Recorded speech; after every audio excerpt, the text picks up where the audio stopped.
I apologize. No, there it is. I can hear myself now. Ooh. Country and Western singer, that's me. Yeah.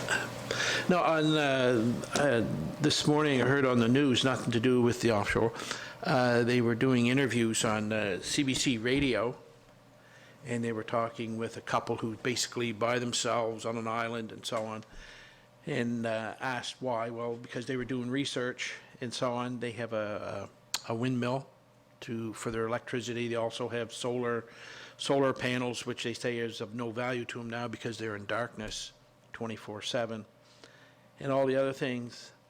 But they were, registering the decline of sea ice, et cetera, et cetera, et cetera. But what struck me the most was when they were saying about the animals that they killed to eat and so on. They found plastic in the stomachs and so on of those animals. Now that's, wow. That's quite scary, isn't it? The thought. All the other things and so on, but something they brought up, is finding plastic. That's way up north, but it is what it is and so on.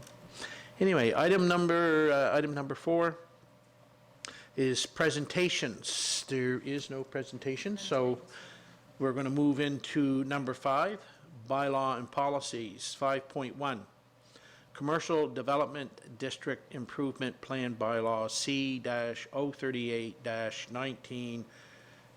Director of Finance, Greg Shea. You have the floor, sir. Okay, thank you, and good morning, everyone. This CDDI. That fuzzy. How's that? Thank you. Okay, so this bylaw is something we've been working on for a little while here at the staff level, and it's time to start moving it forward, we hope, and bring it into legislation so that we can take advantage of, hopefully, the incentive it will give to the commercial investment community. So we're just going to walk through this bylaw at a very high level. It's not in detail line by line. I think you've all been sent this, linked this. You can go through it, or you probably have gone through it already and read a lot of it. So I'll just kind of point out some of the purpose and the highlights, and maybe a little bit about the mechanics of how it works, and then we'll look at the maps just so you have a clear understanding of the zones that we think are eligible for the CDI incentive within the municipality. So in the spring of 2016, the provincial government introduced Bill number 177, and in a nutshell, the purpose was to create the ability for municipalities to phase in some commercial assessments. It was as simple as that. But it was born really from a lot of the work done by the Towns Task Force that identified investment challenges within their communities, and so we're kind of piggybacking a little bit on some of the Town Task Force goals and objectives, but there's no reason why we can't do that. I think it can be just as applicable to municipalities as well. So and became legislation in 2016, and as I said, it was a response to the challenges identified by municipalities and towns specifically in trying to attract new investment. So it was one of their goals, and one of the important things to note is this does not change the tax rate. The tax rate is still under the purview and the normal processes of councils to set their rates. It does not impact the actual rate itself. So there's authority, of course. There needs to be authority to do these things, and the authority comes from the MGA. During that legislative process was amended, and they introduced Section 71C. So in a nutshell, Section 71C-1 lists the properties that are eligible. So what they were targeting there was really a broad range of any commercial properties. They were specifically interested as well in brownfield developments and trying to, bring those back into commercial and productive activities. So it can be complicated if you want it to be, but it says commercial property that is designated as a contaminated site pursuant to the Environment Act. So we're not going to drill down into that this morning, but essentially it refers to brownfield developments, and it's just trying to incent the private sector to clean these sites up and make them productive commercial properties. It does require the ministerial approval, of course, and they look through, particularly through a lens of whether it affects provincial interests or not in a negative way or a positive way, and to make sure it doesn't conflict with the law. So that's the high-level view of the minister from the minister's office, but of course they look at all the detail when the staff reviewed it and made sure it was consistent with the legislative requirements. So the purpose of the CDDI really is just to develop economic and brownfield development. Economic and brownfield development, it reduces the burden on the taxpayer. That's, to me, our main purpose. It gives us more tools that are at our disposal to incent commercial and brownfield developments. Our commercial tax base represents approximately 5% of our total taxable assessment. So that, to me, is the crux of why we're interested in bringing this in as an economic development tool. And it's in our residents' interest for us to work towards expanding the tax base over time and reducing their burden. And it also helps give us some competitive advantage with our peer units around the southwestern and then the county. We want to be competitive and be able to offer the same incentives sometimes to the commercial sector. This is probably the best pictorial view I can give of the reason that we're interested in trying to find tools to incent economic development in the commercial sector. This is from the FCI's. This is the 2016 FCI's.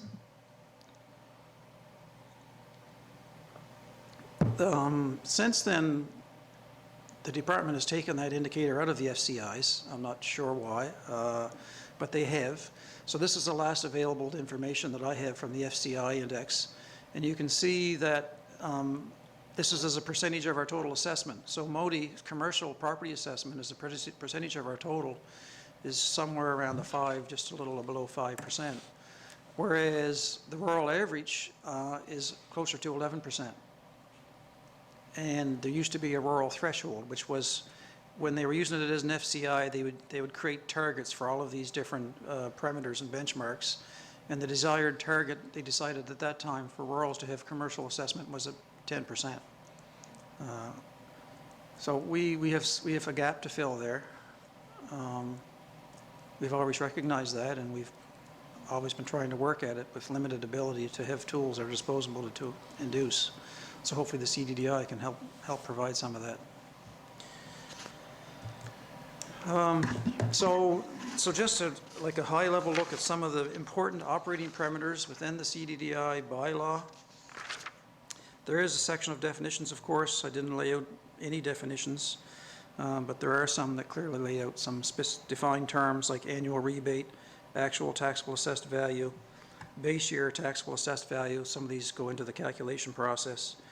A definition of what the commercial development district is, a definition of even what development is. So there is that section there.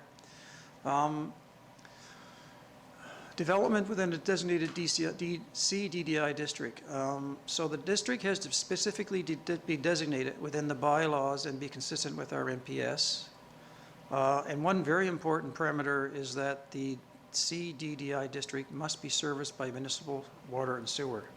So that does have a governing or a restricting impact on the geography in our unit that can be eligible for CDDI. We only have a limited number of places where there is water and sewer service available.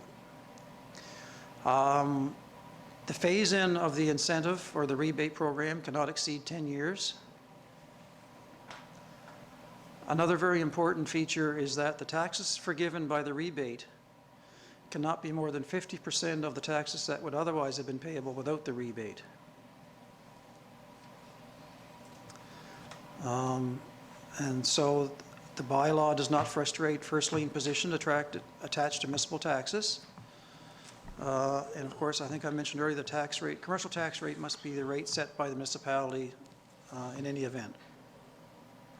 So you can't alter the tax rate for the property through this bylaw. You can only provide the incentive, phase-in incentive.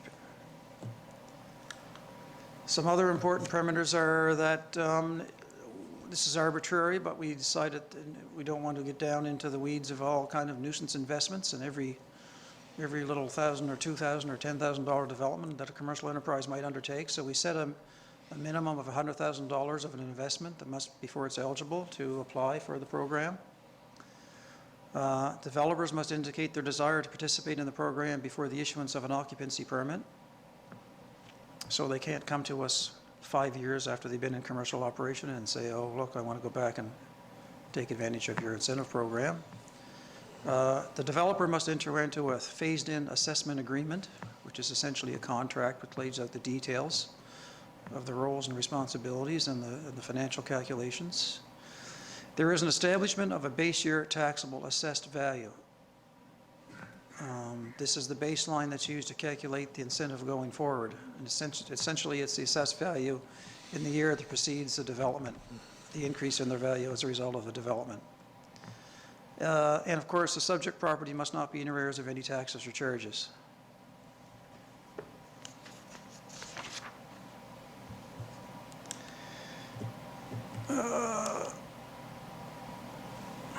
Okay, so this is the math. Very quickly, the math is basically a rebate eligible assessment. So the rebate eligible assessment is the actual taxable assessed value once the development is done and PVSC has done their thing and has provided new values for the assessed property, which include the development. It's that value minus the base year taxed assessed value. The rebate eligible tax is the rebate eligible assessment, so that's that new incremental value created by the development or the commercial investment times the commercial tax rate. And the rebate amount is the rebate eligible taxes times the rebate percentage. So you'll see in the table there's a rebate percentage and it spans up to 10 years. It starts at 90% in year 1 and goes down to 10% in year 10. And this next one here is not going to be readable, so I printed off some hard copies, and we'll just take a quick walk through the math.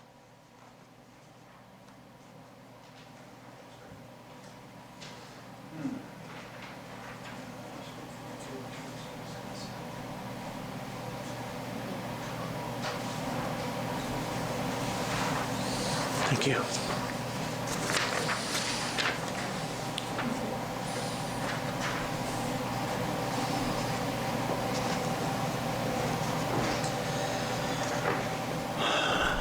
So this is just an example, a theoretical example. There's a couple assumptions to begin with. First of all, there was no change rate and tax rate taken into consideration, and we used an annual inflation factor of 1.5%. So you can see that in the base year, the base taxable assessed value was $1 million on this development, and so there's no impact on the rebate. So after the development year 1, in this example, the development value is increased by $300,000 to $1.3 million. So the rebate eligible assessment is the difference, which is $300,000. The incremental tax increase from that development is $64.50, which is the tax rate of $215 times the new $300,000 development. The rebate amount is 90% of that number, so it's $5,805. And so their actual taxes payable during the phase-in period would be $645. Now, they would still pay the full taxes on their original base amount. This is on the incremental. This is just on the 300. Assessment. Yes. Yep. So it follows down each year. In the second year, we just plugged in, just to make it a little less boring, we applied the inflation factor to the original development value each year at 1.5%. And you can see that there's a change in the rebate eligible assessment. So in year 2, it's 304.5, and 80% of that incremental increase is 65.47. Or sorry, that's the incremental increase in the tax is 65.47, and the rebate amount of that would be 80%, 52.37. So the rebate amount obviously trends down, and the total taxes payable trend up. So if you go through that exercise for the full 10 years, by the time you get to year 10, the eligible amount of the rebate is down to 10% of the incremental tax increase. In this case, it's $737. And the total taxes they would pay is $66.37. So what's important are the numbers at the bottom, the A, the B, and the C, and this is where we get back to the equation where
where the taxes that are rebated cannot exceed 50% of what otherwise would have been payable.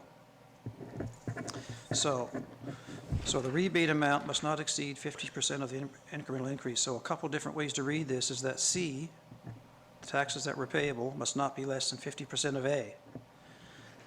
And in this case, they're at 51. Or B, cannot result in a calculation where C is less than 50% of A. It just says the same thing in two different ways. It was a very confusing language in the guidance provided by the province on that calculation. So we just did our own example here and tried to make it a little bit more easier to read, reader friendly and understandable. So that's the math of how it works. It's up to 10 years. So if, for example, if for some reason the math came up that the total taxes came to 50%, rebated, came to 50% of what they otherwise would have paid, the rebate would stop, the program would stop. They'd be capped off. Can I ask a quick question, and on going back to your chart here, the incremental tax increase is $6,400, the rebate amount $5,800. Tax payable during the phase-in on year one is $645. So I'm going to get this, I think I've got it right. So on the $300,000 increase of the development on that $1 million property, he will only pay $645 on the $300,000 investment. He'll still pay the full. They still pay the on full. the $1 million. They still pay the full Yes. the full commercial rate on Yep. their The original base assessment. Yes, okay, that's what I thought. I just wanted clarification. That was all. Yeah. Thank you. Okay.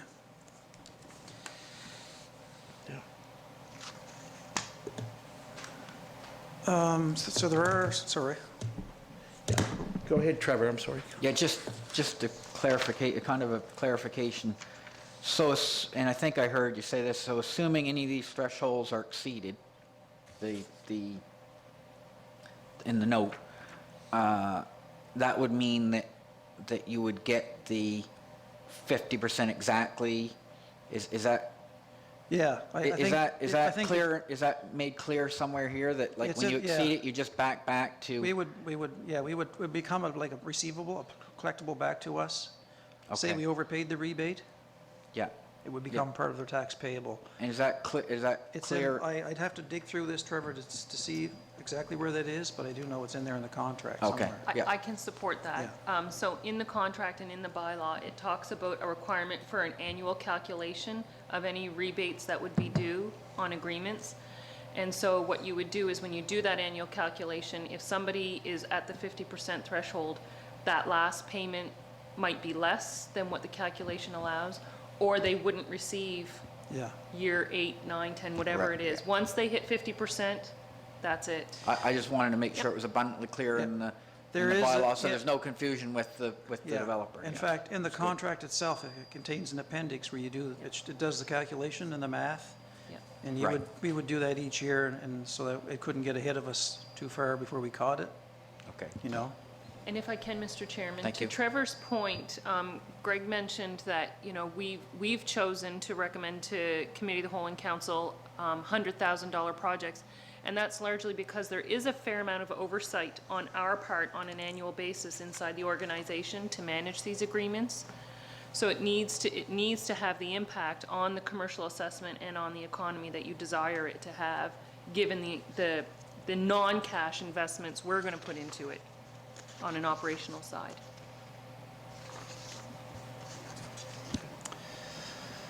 So really, we're just about done here. I mean, there are some other parameters, but they're much more boring than the other exciting ones were earlier. Some of these parameters are the rebate, of course, is not payable until PVSC does their reassessment of the property, and the assessment reflects the development, so the numbers, the roll is updated, and it is taxable assessment.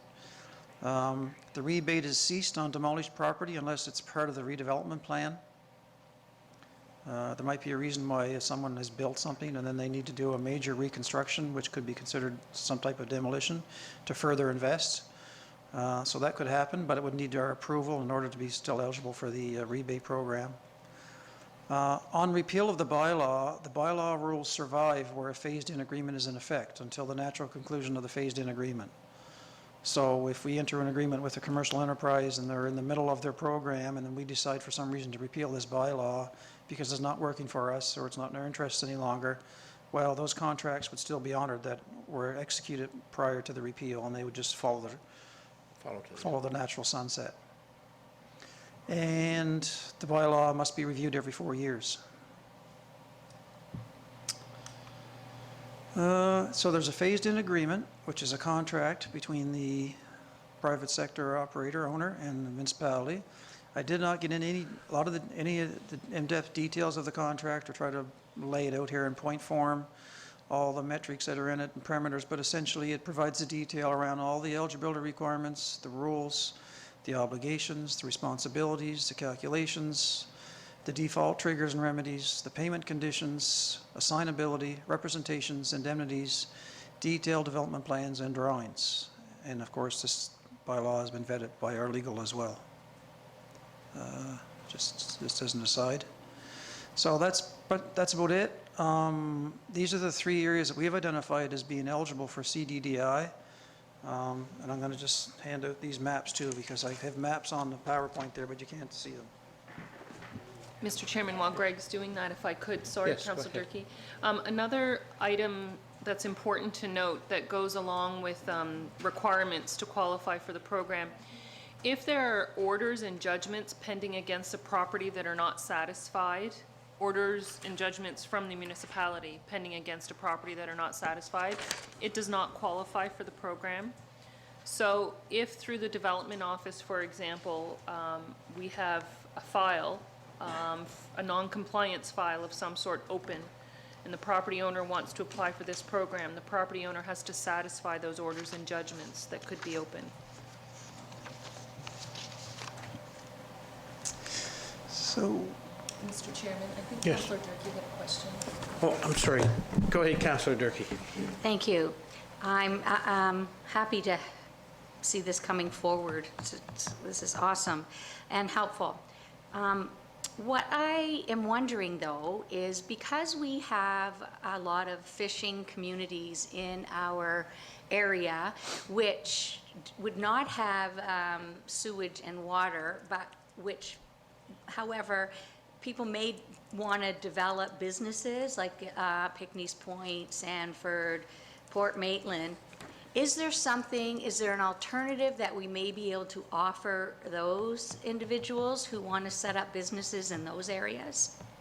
I mean, it doesn't have to be fishing, but any related, and not related, any business.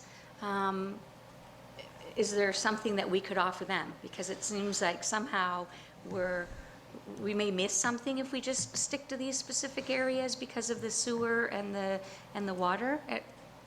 the short answer is not that I'm aware of. I'm not aware of any powers that have been, or authorities that have provided through the MGA for any other types of financial incentive. Okay. I mean, that could be researched more to be conclusive on that, but off the top of my head, after being here for this number of years, this is the first I can think of any type of tool that's come along and from the MGA's purview to allow us to do any types of financial incentives to the private sector. Okay. Maybe is it something to consider for Could be, yeah. for future, right? The restriction to municipal in the powers that were granted through the MGA. I understand So, that. yeah. I'm just- The Atlantic Fisheries Fund is an important fund that our Economic Development Officer is aware of, that helps speak to some of those capital projects in those sectors that wouldn't have access to these services. But at municipal level, yeah. Okay. Yep. Good to know. Thank you very much. Councillor Cushion? Just for a little bit further clarification, Councillor Durkee had brought up. I use an example. If someone wanted to build a lobster pound in one of these areas, including Chicago Point, which has a big area there, we have building permits that require them to have the proper field bid and septic system and wells and stuff in place. So, you know, I can't see why that wouldn't help them also, this type Well, of a plan. the legislation clearly does not give us Yeah. the latitude to assist in those areas where there's not that very basic water and sewer from municipal service. I mean, Yeah. I think we could have to try to help them and find some other ways, like the CAO mentioned, and through our economic development offices, look for some other envelopes, hopefully, where there might be some ways to help them, and the It AFF certainly is one of would them. be something to pursue, because they seem to be popping up more often than enough, these lobster pounds and other facilities. I want to just make another note too, that it was not in the slides, but I should just as an asterisk at the bottom, is that these zones that are laid out here are not necessarily contiguous or parallel to our zones as per our zoning and land use bylaws. Okay, that should be made very clear. These are specific to the CDDI program and may be within the boundaries of a greater zone. And it's very important that developers still have to abide by all of our development and land use bylaws. This does not supersede any of those in any way. They still need to go through the normal process, the normal permits, the normal approvals, normal inspections. This is just purely a financial incentive to help incent investment in those specific areas, and it doesn't overrule or negate anything that's in our land use bylaws. So I'll just leave you with those maps. That's really the end of the presentation. Councillor Cunningham, go ahead. Right, I'd like to thank staff, and this is a fantastic thing, because I think this move's kind of data-driven in the sense that we were given an economic indicator that wasn't really that great from the province a number of years ago. We had, I mean, all of our other metrics were really, really good, but that one, you know, the commercial development in the area was at 5%. We should be at least at 10. So this is a really, really fine response to making that development happen, or to incent it. So having said that, that's great. And it will make our business park much more attractive, because that's obviously is serviced, and giving somebody a tax break over 10-year period is fantastic. So that's really great, and that will help our residential taxpayers as well if we can have more commercial. So that'll lessen the upward pressure on tax rates and so forth, and the amount that we have to collect. Having said that, if Schedule B, Greg, that I know it's just an example, right, for a development rebate calculation, but it does have it does say current commercial municipal tax rate of 3% on that, and ours is 2.15.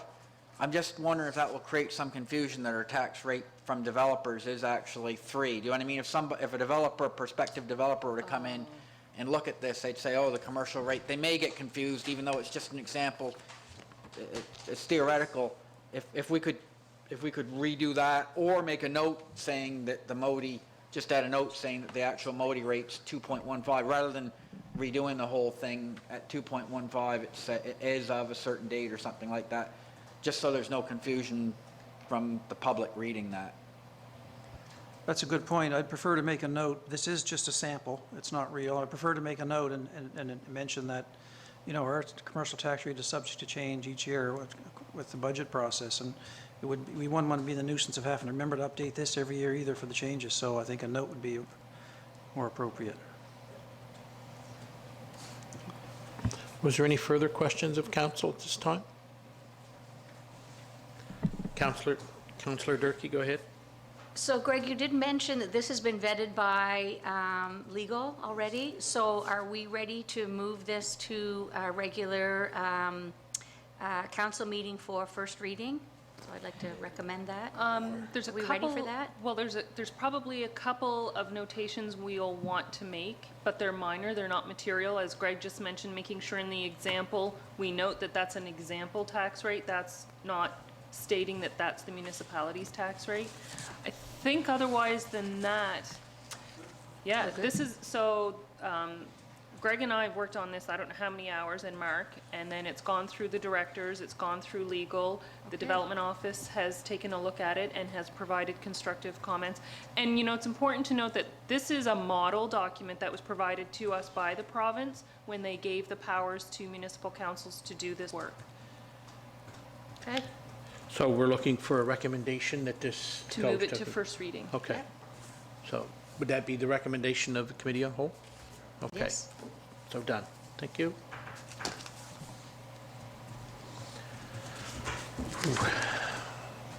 5.2. Thank you, Greg. Thank you. Council's procedural policy C-028-19. It is back from the Committee of the Whole meeting of October 9th. And is there information to be given? Sure. So the direction was, at that time, was to brush up and polish up language. We had talked about cell phones in there, and the issue really was around people being recorded without their knowledge. So if I understood council correctly, what they wanted to do was actually to speak specifically about that. So that is what has been changed, is that, and I thought I highlighted it, that there'll be no audio or video recording except for what the municipality does here. And otherwise than that, I had no instructions to make changes. But one thing, some councillors wanted an additional amount of time to continue to review the document and make sure they had digested it and understood it. So we probably should have a conversation around that as well. Okay, do the councilors remember what some of their other concerns were?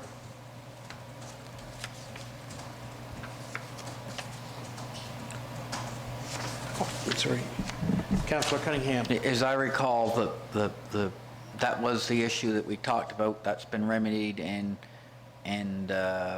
it looks good. I mean, I reviewed it in full, and I couldn't see anything in this one that we need to change, but others may differ. So, I mean, if it's all right by everybody else, I think we should move it ahead to our next regularly scheduled council meeting.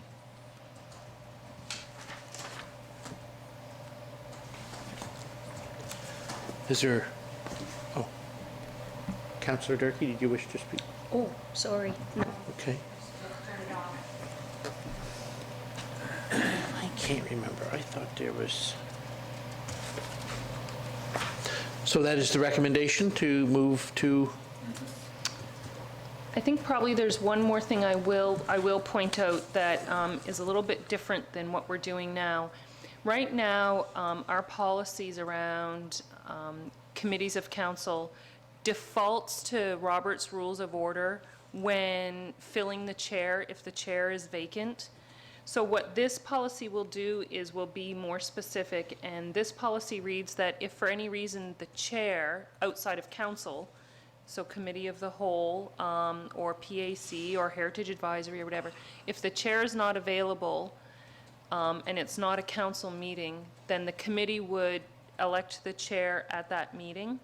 Right now, for example, if the chair of a particular committee is not available to attend, the chair can appoint a person to act in his or her stead. So, for example, if Deputy Warden Cunningham wasn't available to chair the PAC meeting, he could specify who he wanted to chair the meeting. It won't be that way anymore if you approve this policy. The committee will, at that meeting, decide who will chair that meeting.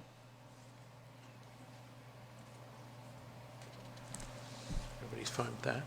Like I say, you can have a chance to go over it again and study it and then bring it up at the council meeting if you feel there's something that you don't agree with or something you want to change or discuss with. Councillor Cushion. Thank you, CAO, for that little bit of clarification there. But I'm just wondering, thinking out loud here, does that take away the chairperson asking someone to chair that meeting In advance. that he or she feels would represent that committee in a positive way, or? I mean, that could happen, but the decision on who the chair of a committee is anyway is a decision of that committee anyway, Okay. right?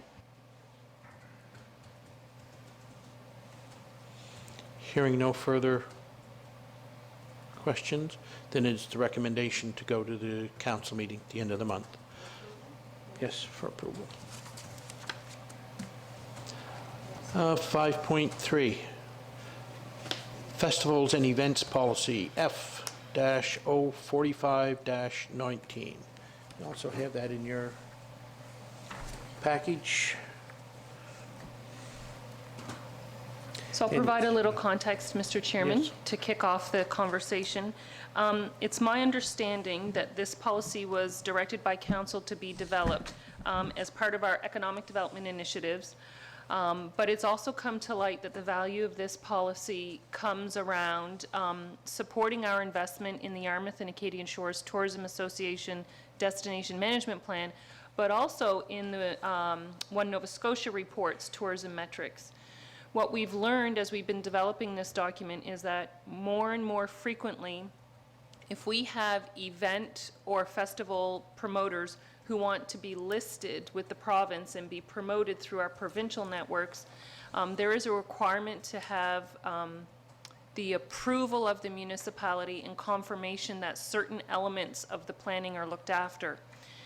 So once we start unpacking that, we have to look at public safety, we have to look at insurance, we have to look at our partner agencies like emergency measures, fire services, RCMP, and we just need to ensure that the people who are producing these events and festivals have a plan in place, that they have thought about what they might need to do, how they might need to plan, and it creates a record for the municipality indicating that those plans are in place, that the proper authorities are aware, that the residents of the municipality who could be impacted are aware and have been notified in writing. So it looks like a lot. It's a big document, but essentially it's a form that gets filled out, which is included in the policy under Appendix A and Appendix B. It could be overwhelming for some people the first time they do this, but we have staff, we have an economic development officer, and we have other support staff who can help our organizations the first time they go through this to become comfortable with it. One thing that I'm particularly happy to see in here is the fact that we can now promote this as an economic development tool, and we can also help support our community groups and for-profit producers to work more directly with the province and get that visibility that they need to take our tourism initiatives to the next level.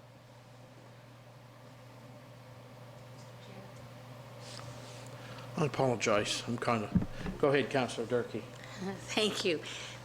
Well, I'll tell you, when I first read through this, I was totally overwhelmed. I found it extremely overwhelming, and I said, man, if I was going to plan an event, I'd run the other way.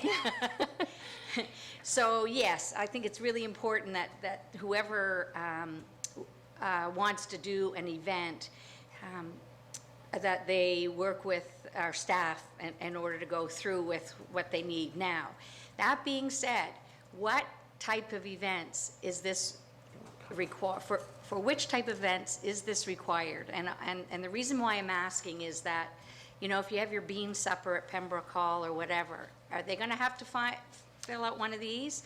Or, you know, for things that happen at the Cape for Shoe Lighthouse, or, you know, we have a lot of just small little events run by nonprofit organizations that this would be, I think, way too much, like to have accessible bathrooms at this point at every event. So can we kind of discuss Sure. who would need this? So we say special events as opposed to events for that reason. So on page 7, we have a definition of special event. Special event means a gathering of persons at a specified location, and those events that impact municipal residents, generally lasting from a few hours to a few days, designed to celebrate, honor, discuss, sell, teach about, entertain, encourage, observe, or influence human endeavors and interactions, does not include private family events. So the text that reads, and those events that impact municipal residents. So if there's going to be a sound issue, a traffic issue, if there's going to be it's primarily around sound and traffic, but it's also around if, for example, it's a concert and there's going to be a high density of people, are the safety precautions taken?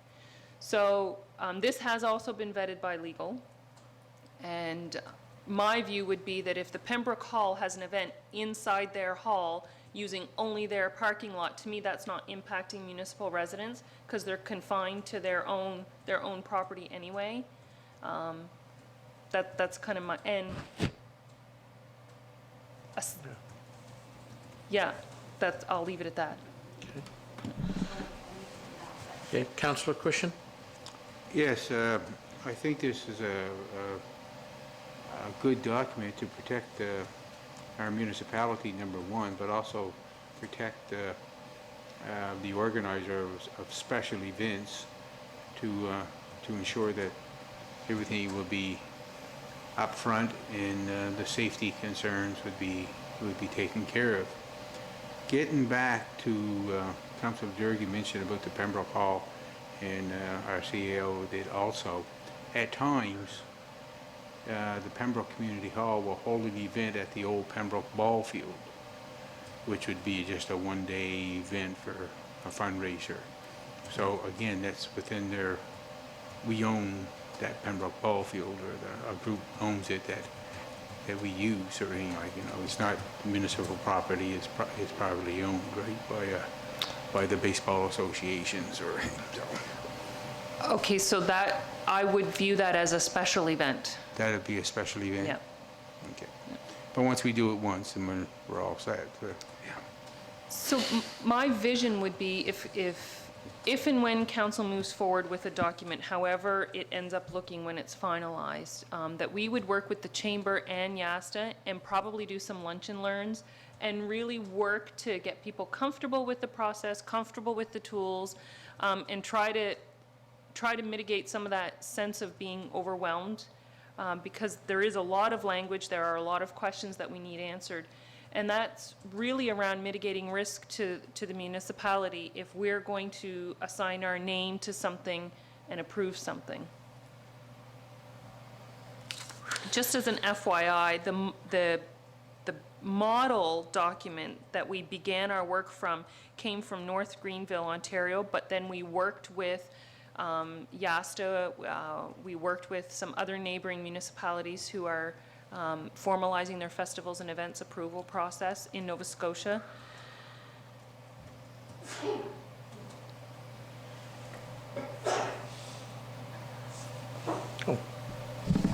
Councillor Durkee? Thank you, Mr. Chair.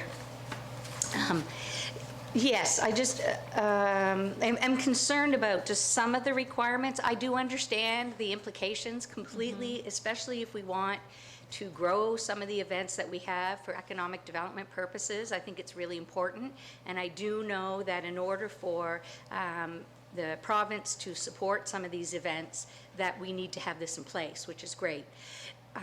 Getting back to things like Councillor Cushing mentioned about events at the ball field, or we have in Port Maitland, there's the cemetery society that has an afternoon function at the fire hall. They have a little bit of music, they have some parking. So would all the requirements, like every one of the things they may not have though is accessible washroom. So does that mean they'd have to go and bring in an accessible washroom just for that event? So there will be events where certain things are not applicable, like parking plans or traffic plans. If there's no road closures, if people aren't going to be parking on the shoulder. When it comes to accessibility, I think that over time that is going to work itself out. When people are using built assets, so halls, fire halls, when they're using public built spaces, accessible washrooms are going to be a requirement. Now, outside events, we need to know that things like solid waste and comfort centers are being provided for special events, and so the caveat will be that there will have to be accessibility provisions when porta potties are used for those kinds of events. Yeah. Yep. And I understand that's coming anyway, it's just Yeah. in the short term, like, I was just thinking about last year, some people were thinking about doing an art show one day in Port Maitland. So what that means is that yes, we'd actually have to follow this plan, but in reviewing which of the requirements and which would be really important for people to know that. And I think that's why the Lunch and Learns, Councillor Durkee, are so important, because so much will depend on the event itself. So, and again, you know, this is important for economic development, and we're going to invest in this in terms of time and staff resources to work with applicants and work with event producers to help see them succeed. But it's going to require conversations, you know, and things that become annual, the conversations will get easier and easier. Yes, the last thing we want to do is to scare people off. Absolutely With not. such a comprehensive No. requirement, but, Yeah. you know, I mean, yeah, I see where we're all coming from with this. Yep. No, I'm not saying it's not a good thing, I know it's needed, but Yep. it's just a little scary. And but- I concur. Yeah, thank you. Councillor Cunningham. Right, whenever bylaws or policies brought forward, policy in this case, that there are always concerns. I do have some experience with this type of thing in terms of insurance. And the purpose is well laid out in terms of the safety of the participants, minimizing inconvenience and intrusion on neighboring residents. We've all seen these types of things discussed in the public sphere, right, in the area. Safety is the most, and of course, economic development and can a promoter come in and actually deliver? That's important too, right? Like, we don't want to have people disappointed buying tickets to something and then the thing not go off, right? Like, or not happen. So this, I find this is kind of a risk mitigation tool for us and for residents. And one of the big things is the insurance aspect. I would hate for somebody to, one of our residents or somebody from outside attend an event in the municipality, the promoter not be adequately insured, have an accident, and have that person for their entire life moving forward not able to pay their medical bills and those types of things. So this I think aids in I know that's a terrible thing to talk about, but it is a real danger.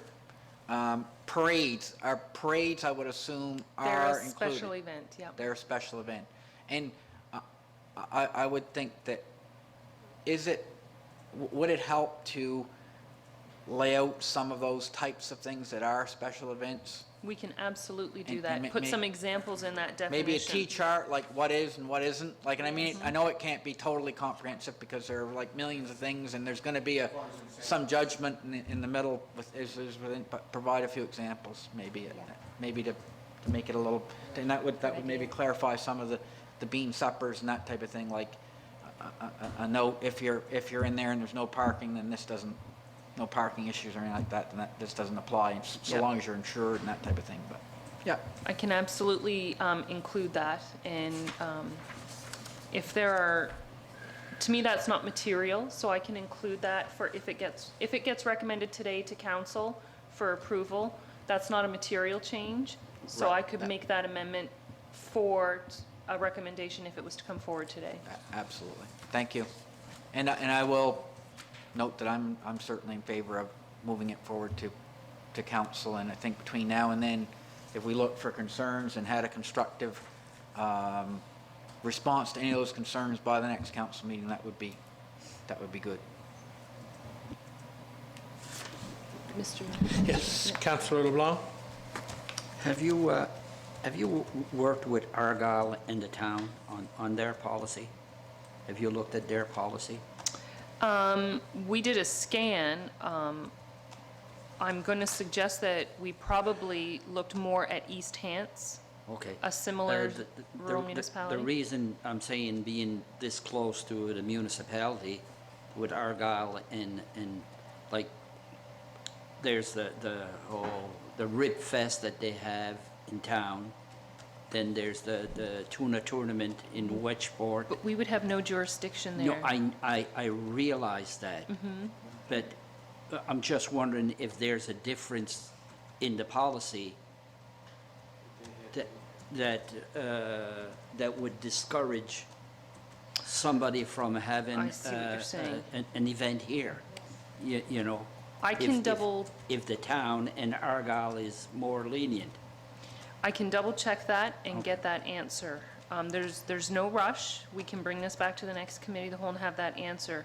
Because I can't really speak right. Yeah. I feel like Argyle is silent and the town is not, but I don't know that in terms of policy. So we can bring it back next month. Next committee of the whole will be January, so we can bring it back in January. Yeah. Unless council feels there's Because- urgency. Well, there's a, you know, those are two big events that last for, well, the Wedgeport one is a whole week. And the Rib Fest is 3 days. So I'm just curious, that's all. No, great question. Go ahead, Councillor Durkee. Thank you, Mr. Chair. I concur with Councillor LeBlanc. I think it's really important to have a look at our neighbors' policies because, again, as I mentioned before, I don't want to scare people off, and you know, we want to encourage it. So, I mean, not that it isn't good. It is a good policy, but maybe we should be Yeah. working together so that we all have something similar in place. Thank you. Seeing no more mics lit up, I guess I'll have my opportunity to say a few words. I wouldn't say I have some issues, but I do have some issues. The Pembroke Hall, who, as Councillor Cushion has stated, maybe once a year they use the ball field to set up, I'll say, a yard sale style of weekend fundraiser and so on. Having to fill out an application like this might be discouraging to some of the nonprofit organizations. The reason why I say that is a lot of these nonprofit community organizations are made up of seniors and so on, and they come in and this is presented to them. Now, I realize it doesn't mean they can't have their event in that respect, but if they have to fill this out, they're going to like, man, we've been having it for 35 years. We've had no issues. And now all of a sudden you're giving me this application form for us to fill out to have a fundraiser so that we don't have to come knocking on the municipal doors to ask for money to put a roof on. So I'm just kind of wondering, so my thought is, after looking through it and so on, is I would like to see a test run done. And what I mean by that is, give this to, I don't hear, down to Joint Leisure Services, tell Frank to come up with a phony organization name, hand it to him, and tell him to fill it out. And he knows he has to come up with whether he's going to be having road closures and so on, and let him fill out the application, and/or give it to Councillor Cushing, because I know he's a director at the Pembroke Hall. Fill this out. You know what you're having a yard sale in a ball field. Fill it out. And see what questions that you might come back with to the CAO. Why have I got to say yes or no to alcohol? I mean, we know it's a no, but why? And I'm not saying that there's anything wrong. Don't get me wrong with the politics. I just want to know. It's easy for us to sit here. Yeah, we look at it. I'm not saying we don't find fault. I mean, Councillor LeBlanc has brought up a good point for staff to check into, which is a good point, and so on. Councillor Durkee has brought up a couple of small points. And I'm just wondering if that wouldn't be, and I guess I'll direct my question to the CAO, and they can answer whichever way, yes or no to it. Would that not be a viable way of finding out if there's some other quirks in the application? Some people don't like filling out a 5-page application. They'll fill out a 3-page.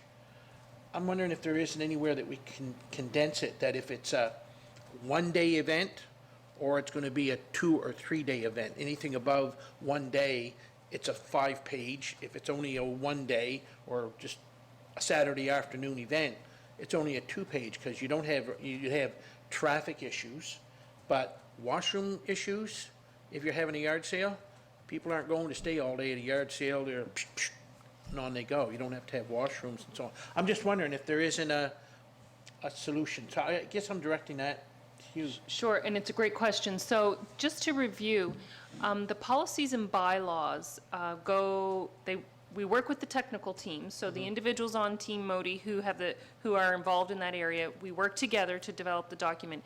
It goes to the directors before it comes to committee of the whole. So Frank has seen this, Yes. and he has commented on this. We beta tested the filming policy with a couple of vendors. And Okay. I would say that even though Frank's team has seen this, we haven't actually beta tested it, which means we haven't done what the warden said. We haven't done a dry run through the form. Now, what we did do with the filming policy was, when we were beta testing it, we did actually create a fast track, because we realized that scale and scope of productions could impact how much or how little information we might need.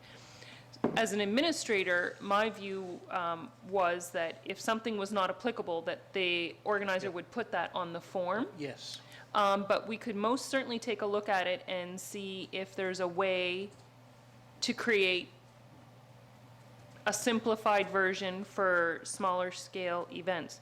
Keeping in mind, though, the whole point here is to mitigate risk to the Yes. municipality. So, but we can absolutely take another stab at that and maybe have somebody from the tourism sector take a look at filling it out for something. We can absolutely do that. Okay. Councillor LeBlanc? Do we have a policy for the park, The recreation? the recreation park, I'm not what kind of policy? for events? Like if they have like There's requirements for booking it, and if you book municipal property, you have to comply with all municipal bylaws and policies while you're using that. like a tournament, like a ball tournament or something? Yep, they would have to book that through Yarmouth Recreation, and when they use the facility, they have to comply with all of because it's ours. Will that oversee this policy? Oh, I see what you're saying. So, to me, a ball tournament is not a special event. A special event to me would be like, if there's going to be an open-air concert. So, I don't know, Elton John's coming to town, and we're going to, where there's going to be a concert. To me, that's a special event. So a ball tournament, I wouldn't see that as a special event. I'm thinking of all the cars parked, and they usually have a liquor license there, inside, of course. So our recreation policies would already cover off that activity. Okay. Yep, but it's a good question. Yeah. Councillor Cunningham? I think that's one that we could probably put in that T. Yeah. T chart almost, Yeah. And also, I mean, certainly if anybody's doing anything like organizing a ball tournament, that type of thing, at our recreation park, we're insured there. That's a municipal property, so that's a different kettle of fish, and you wouldn't need to do special event. That happens all the time anyway, right? It's a matter of course, yeah. So it's then I'll say the recommendation to come back in January at our sure. committee of the whole. Yep. With some, so, okay. 5.4, Volunteer Emergency Service Providers Capital Loan Policy, V-108-02. Mr. Chairman, I bring Yes. this before council today because of a situation that's occurring in another municipality. I noted we had an area of risk in our existing policy. So I'm bringing this before you. It is only 4 words, but it is a material change. So you'll see that I highlighted under Part 1 Purpose, I highlighted the 4 words "owned by the applicant," and I am proposing that we insert those words in our policy. They were not previously there. My view is that it's a good stewardship practice for the municipality to lend public money to under this program, only for assets that are owned by the group who's receiving the loan.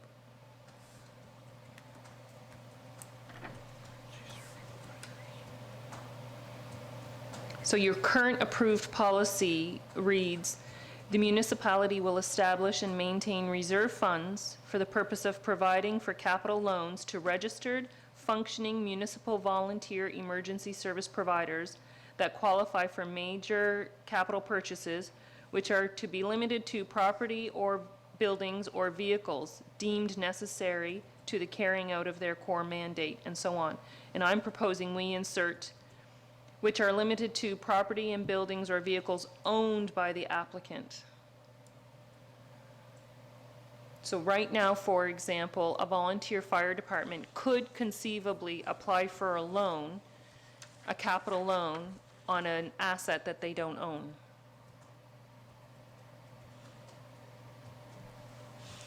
Okay. Yep, under the current policy, they could apply, yep. Councillor Cunningham. Right, I think this is, even though it is material, I think it's almost a housekeeping, it's also part of a housekeeping piece, like, reading through that, the folks that approved that, 2004, I think. I mean, that would go by and you wouldn't notice that there was anything. If we were to go in camera, I could talk about our submission, but only if we go in camera, and maybe we can do that at the end of the meeting?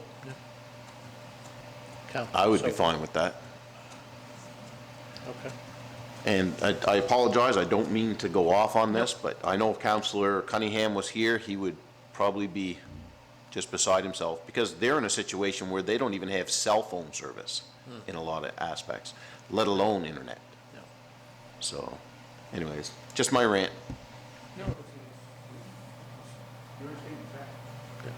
Go ahead, CAO. So I did receive an email this morning from the CAO for the District of Digby, and Municipal Council for the District of Digby also discussed this update at their Committee of the Whole meeting last night. And Warden McAlpine is suggesting that if we, the collective we that's working together through the REN, if we haven't heard anything by the end of the month, which would be November, that council is wondering if we shouldn't begin lobbying an advocacy program with the MLAs. Yeah, sounds like a good idea. Sounds like a good idea. Yeah. So does he want a response to that, or is he just? It's not a letter, it's just a note from the CAO, but I can indicate to her that this council has a willingness to participate. Okay. Councillor Allen? Well, when it comes to that, I would prefer to see us participate and not drag our feet. Yep. I would prefer to see us, if it's December 1st, we haven't heard anything, then December 2nd, we should be on this. I mean, Yeah. we've got another year to our term. I'd like to make, as a group, I think we should be making some kind of impact on this. Agreed. Thank you.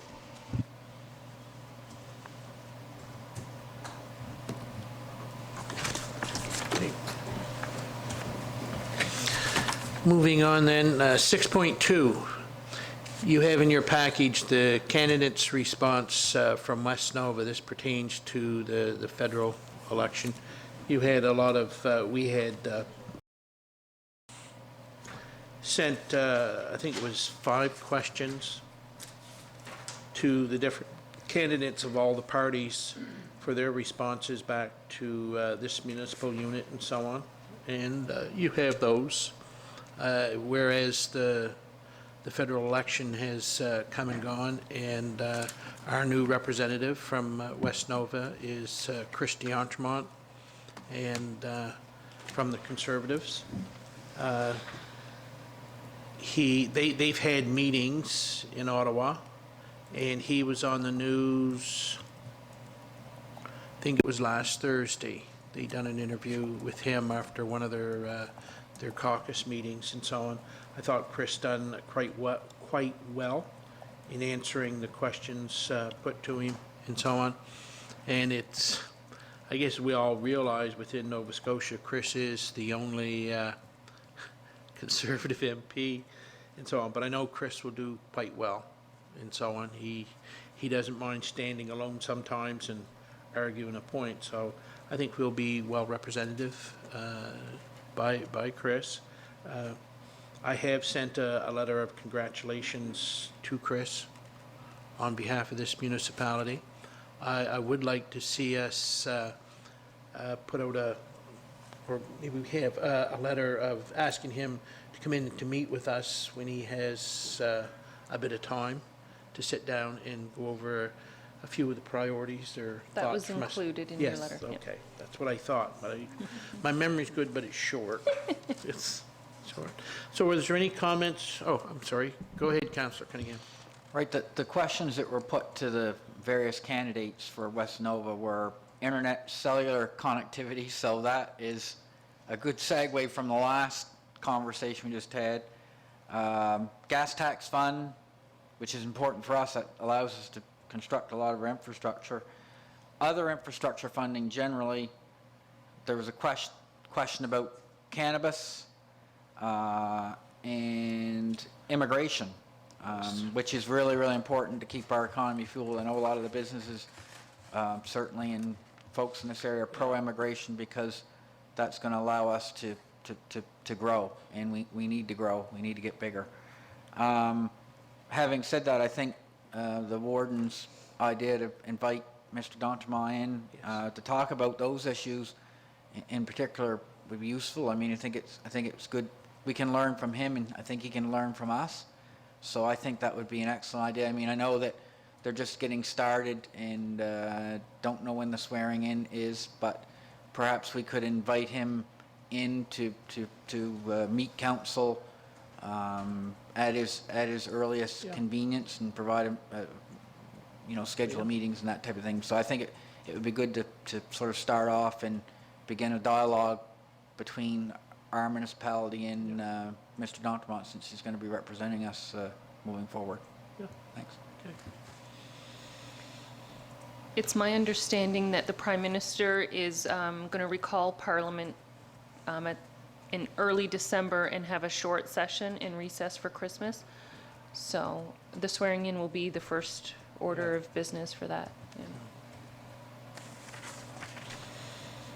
6.3, accessibility mats at Port Maitland Beach. Councillor Durkee. Mr. Chair, I just want to review, and please correct me because there are a group of you with me. We met with a group of people from Department of Natural Resources where we had asked about getting improved bathrooms at Port Maitland Beach, and we were rejected on that count, unfortunately. And just to review that the DNR gets $1 million a year for functioning across the province, and apparently that's been the same amount of money that they've been receiving for the last 20 years. And so to do a facility of that nature would cost about $300,000, and of course they can't figure that one out in the budget. But what we also discussed was having accessibility, making our beach accessible. And so the discussion was that the DNR would provide the location. They have 200 parks across Nova Scotia, 200. And they said essentially that if the municipality would be willing to purchase the equipment, they would provide the location. And this is where I need correction if I'm wrong.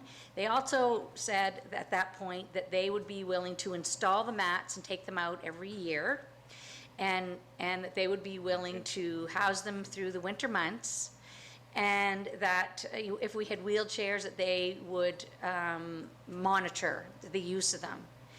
So the last discussion that we had, I had made a motion to say, okay, well, how much would they cost? How much would the mats cost? How much would the wheelchairs cost?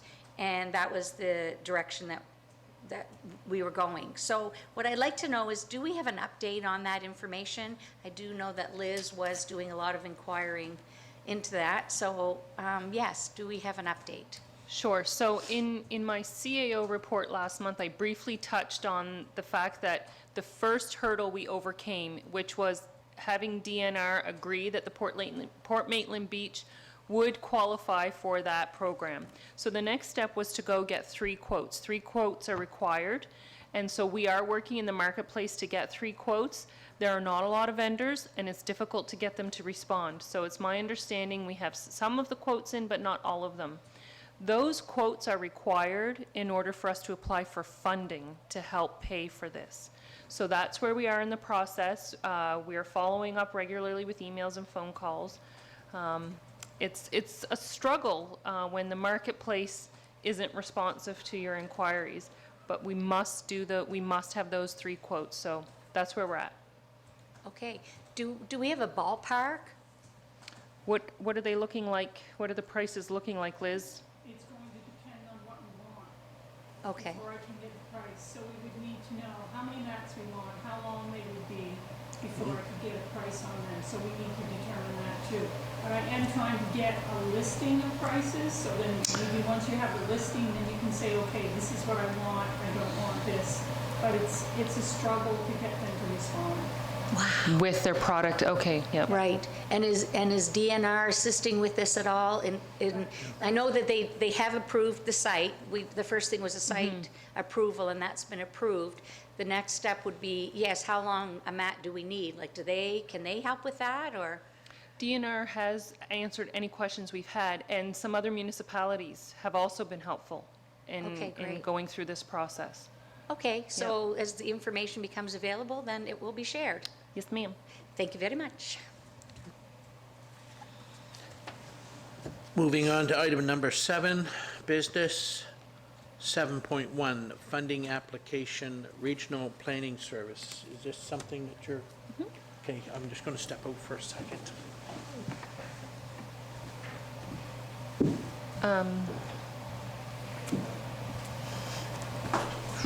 Go ahead, I just, We don't have to have somebody in the chair?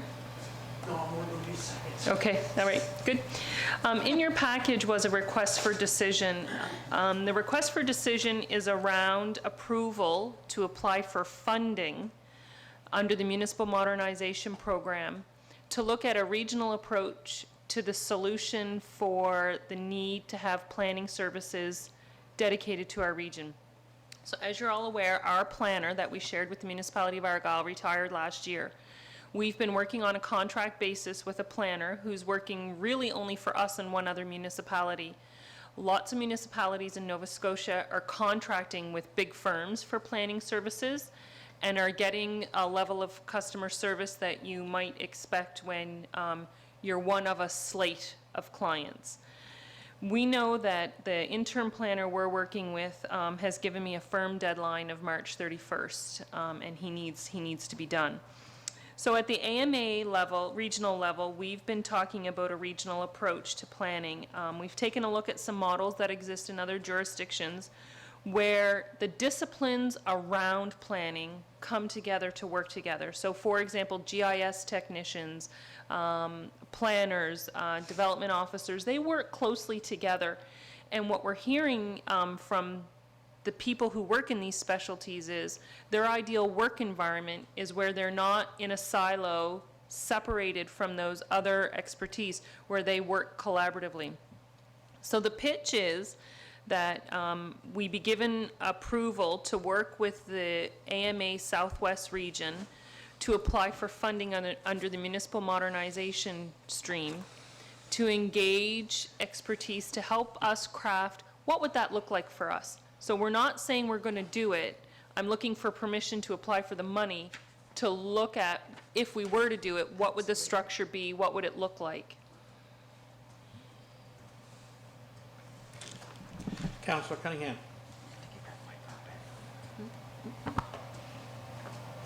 Yes,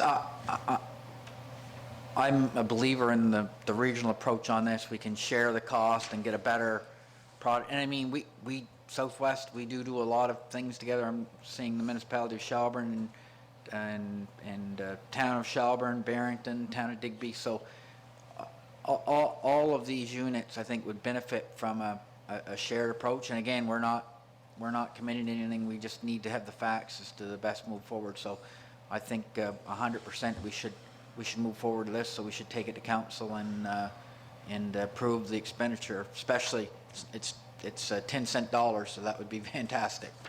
Yep.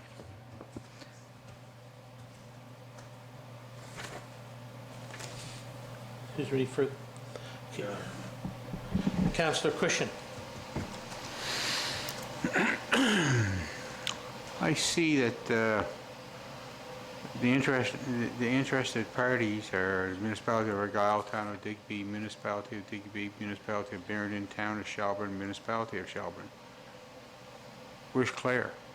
They're not interested? They have their own? It just hasn't gone before that council yet. So at the time I wrote this request for decision, those councils had confirmed support. Okay. And I the have town- not been okay. advised that any council refused to support it. Okay. Town of Yarmouth have their own?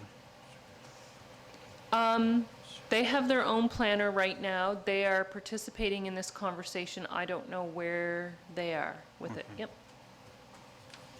All right. So, let me- okay, a quick question for me is, with all the, you're looking at more than one how does this work? Like, what is going to be the end conclusion? So I'm asking for permission to spend the money to answer that question.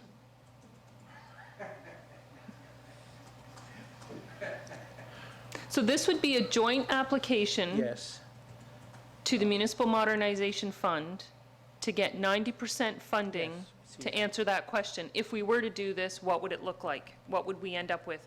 Would it be a municipal corporation? Would it be an intermunicipal agreement? How many staff positions would we need? What positions would we need? So I'm asking for permission for us to cost share on that exploratory research.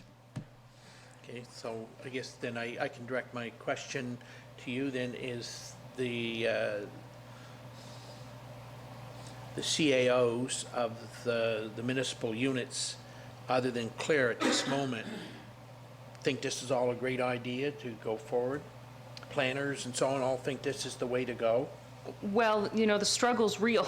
Yes. There's not enough of certain types of this work in any one municipality to justify the expenditure on a full-time staff position, and the work is not necessarily in any one unit interesting enough to attract a high-caliber candidate as well.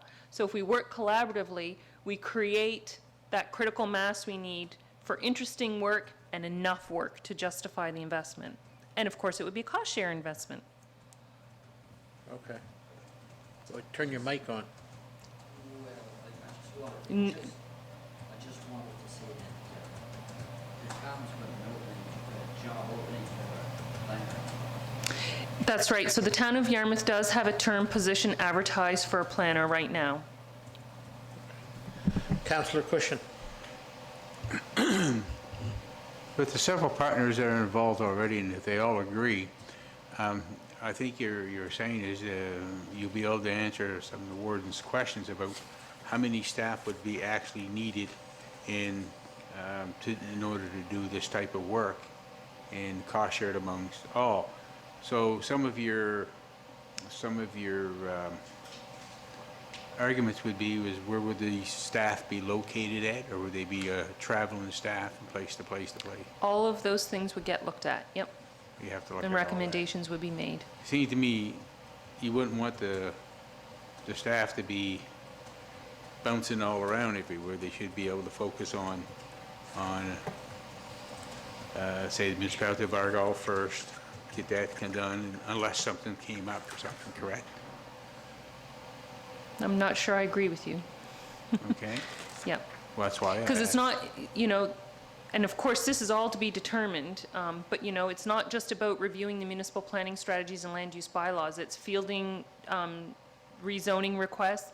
It's working on any compliance issues around the Municipal Government Act Because keep in mind now, the changes to the act do require a certain amount of engagement with neighboring municipalities on certain Yes. types of planning issues. and Yeah. So it's Yeah. to achieve the best possible results for the region under that type of work that we do. Yeah. It seems to me that there has to be one location that's, lack of better words, head office. We shouldn't And get then ahead of they- ourselves, right? All we want to do is explore. We just want to spend the money to explore. We shouldn't get ahead of ourselves and really come to conclusions before we've heard all there is to hear.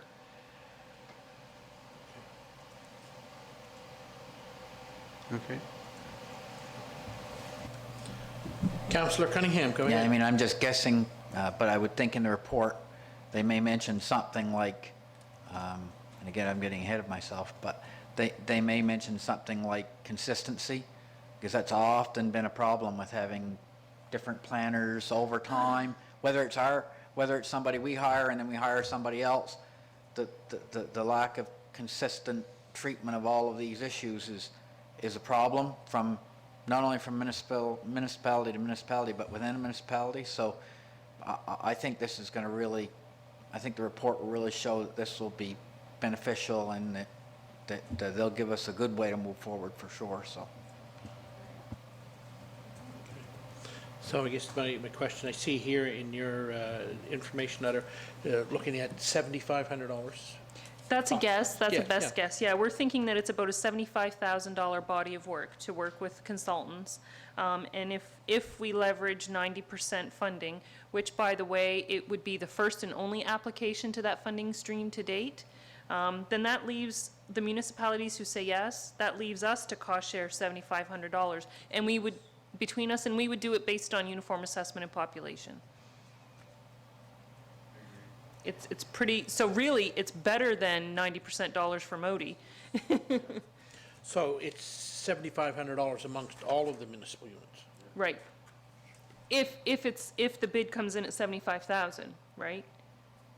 So how'd you come up with that, $75,000? This type of work is roughly in that range. If we do an RFP and it's more than that, then council will have to approve it. Key. Yeah, yeah. Councillor Allen, you have the floor. But we're still only talking, Yeah. $1,000. we're talking a percentage, Yeah. you know. Yeah, very small. Yeah. And I agree with Councillor Cunningham. I think this is something that we should be looking at, should be done. Yeah. Yep. Okay, so does this need to go to a regular council meeting, or we just Yeah. direct staff to? We are spending money, so if we could recommend to council, it would be wise. Okay. Yeah. So then the recommendation would be to go to the council meeting at the end of the month for, okay. Okay. And the last bit of information, 7.2, the Canadian Nova Scotia Offshore Petroleum Board. It's not pertaining to them, other than there is more information out there, and I have some information I'll send to my fellow councillors. But after the NSFM conference, which ended on Friday, there is the committee, it's Campaign to Protect the Offshore. And I took that opportunity and went to that on Friday afternoon.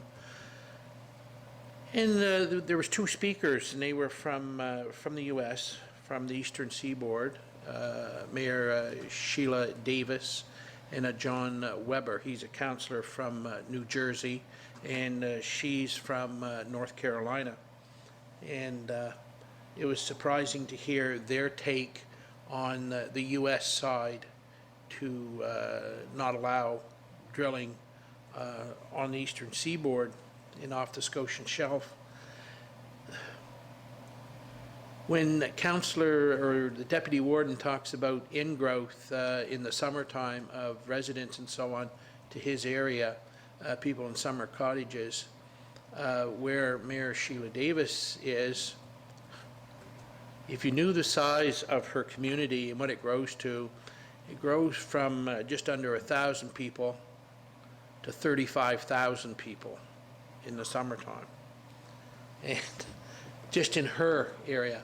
But along the Eastern Seaboard, they have 300, I think it was 350 municipal units that have signed on to lobby the government not to allow, because that was the way it was, no drilling. And then after this last, the new administration in the US that said, yeah, drill anywhere and everywhere, they've been campaigning not to allow drilling and so on, because along that eastern seaboard tourism is a big industry along with the fishing industry and so on, and they're very, very concerned. So they were up here at the request of the campaign to protect the offshore, and they had done some interviews on CBC radio, et cetera, and on television, and they spoke last evening, I believe, down in Mahone Bay and so on, because Mahone Bay is a big tourist area and so on, and they're looking at anything that would adversely affect their tourism industry. And talking with, and I have to apologize, let me see if I have his card, I don't know if I do. Jeffrey, no, I don't. A gentleman by the name of Jeffrey, he said he would come and talk, and Daniel, I guess you can confirm, when the Nova Scotia Offshore Petroleum Board made their presentation or came and talked to us and so on, and the way they kind of explained things was if there was a spill, if there was an issue in the offshore drilling, that basically the ocean currents would carry any spillage up and off, I'll say towards Greenland and off that way, up, go north and east. That's the way I took it, as though the Gulf Stream would carry on. As it comes up from the eastern seaboard now, the current just carries on and goes right up through, so it would carry it basically away from Nova Scotia. And Jeffrey said no. He said the Bay of Fundy, with the flow of water going into the Bay of Fundy, there's a big current that's drawn going into the Bay of Fundy. I can't dispute it because I don't know. And I'm no expert on that either. I'm a fisherman, but where oil would go, if it,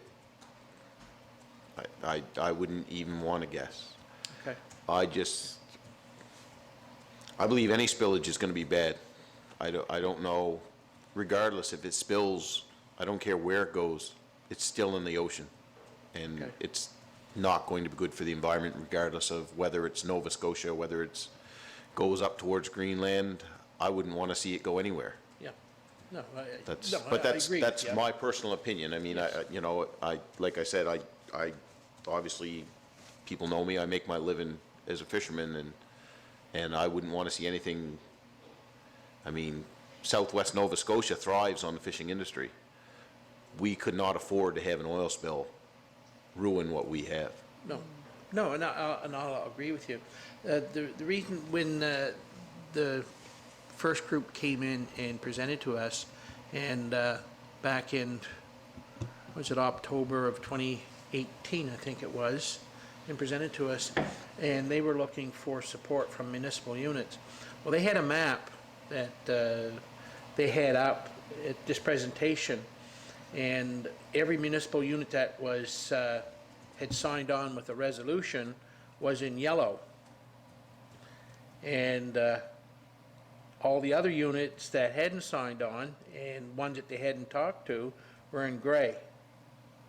And when I looked at the map, it was kind of disturbing in the respect, but our council has thoughts, and we have rights and so on if we're not on there. Yarmouth was in gray, and the other area which I didn't understand was Queens. They were in the gray area. They hadn't signed on. And the gray area, I believe, is the town of Yarmouth and the municipality of Yarmouth, because Argyle, I believe, is signed on and so on with the resolution and so on. So I asked them, a couple of pointed questions, and the reason why we hadn't at that time was when we had that discussion, we wanted to see what the other industry, the fishermen groups, the fishing industry itself, and we haven't heard anything. This, is out there. I haven't heard from any fishing group. I haven't heard from any of the lobster groups. I haven't heard from anybody in that industry say we don't want no drilling. So our municipal unit hasn't basically, I won't say stepped up, but have decided. So I was wondering, you know, I mean, it's just something, we could ask them to come back in January at a committee of the whole and give an updated presentation and so on, and if council felt what they're trying to do is get enough municipal units, they're gonna carry on up through Nova Scotia, up through Cape Breton and so on, for the crab industry, the whole 9 yards. They're gonna be carrying on that way and try to get as much support as they can and so on. Because I'm not against the oil industry, don't get me wrong. As it stands right now, at this moment in our lives, we have all the gas we want to burn. We have furnace oil, we have everything we need, and all that oil is coming from Europe, Asia, Africa, and out of right here in Canada and out of the US and so on. I don't think we need to drill, personally, my own personal opinion. I don't think we need to drill somewhere where it could adversely affect the livelihoods and I'll say the incomes of a vast majority of Southwest Nova.